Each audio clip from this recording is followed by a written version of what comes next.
По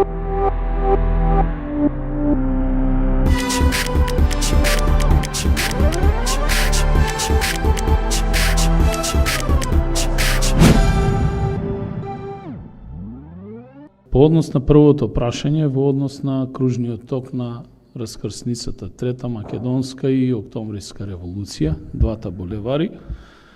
предвиден е капитален проект согласно годишната програма за работа. Износот и сумата на проектот, цената на чинење е 30 милиони денари.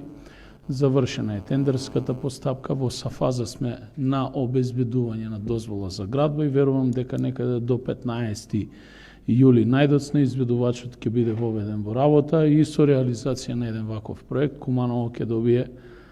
еден нов кружен ток со кој што ќе се регулира сообраќајот во овој дел на градот.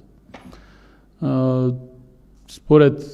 проектот кој што претходно беше како идејно решение во неколку наврати пуштен на јавна анкета пред граѓаните и на социјалните мрежи и во делот на електронските медиуми, дури беше правена и теренска анкета,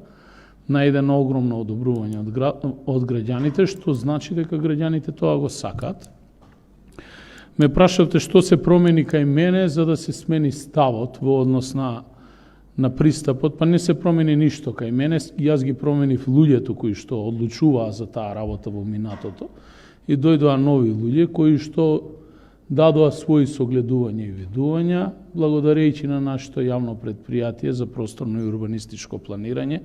нови креативни инженери нацртаа соодветно техничко решение со кое што се решава проблемот и всушност на оваа локација. Куманово ќе добие едно решение кружен ток, голем кружен ток, многу поголем од оној на влезот во градот и дополнително еден мал кружен ток кај што ќе се реши слепиот крак на улица Моша Пијаде да има директна конекција со булеварот Трета Македонска ударна бригода, а при тоа да не ствара дополнителен метеж на самиот постоечки кружен тек.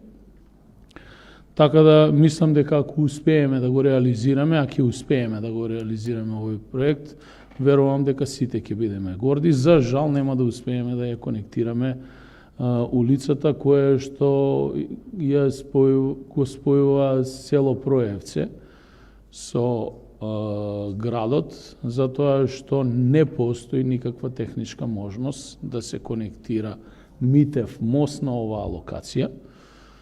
Но како и да е, ќе видиме по имплементацијата на проектот како сето тоа ќе функционира. Дополнително со тоа, за да сообраќајот се одвива непречено, веќе следна фаза мора да биде покрај изработка на кружниот ток кај локалитетот Серава и изработка на нов кружен ток на локацијата 2 Елена, популарно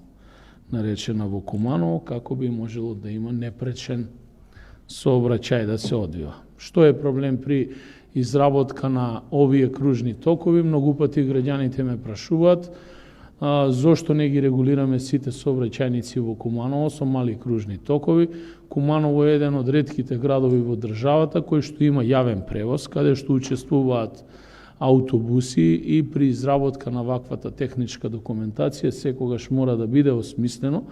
да може да се движат непречено возилата за вршење на јавен превоз автобусите во една сообраќајна коловозна лента или во овој случај по 2 или 3 сообраќајни коловозни ленти на постоечките кружни токови. Тоа значи дека обимот на кругот доаѓа многу поголем за да се запази тој минимален радиус на движење, кружно движење на возилата. Така да Куманово не може своите сообраќајници да ги уредува по примерот на Гостивар или по примерот на Тетово, кај што многу пати ме прашуваат граѓаните, веќе таму имаме мали кружни токови кај што се движат само возила, не се движат товарни возила, не се движат возила за јавен сообраќај.